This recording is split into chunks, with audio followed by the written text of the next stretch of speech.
There appears to be change coming to who is Watertown City Attorney. It comes after members of council have clashed with current attorney Todd Ballard since he took over after former City Attorney Robert Sly left at the end of last year. Ballard talked about during an executive session of Watertown City Council last night.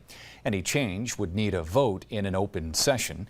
Speaking in general, council member Cliff Olney tells 7 News he is disappointed with Ballard and expects a resolution in the next couple of weeks asking for a vote for a new city attorney.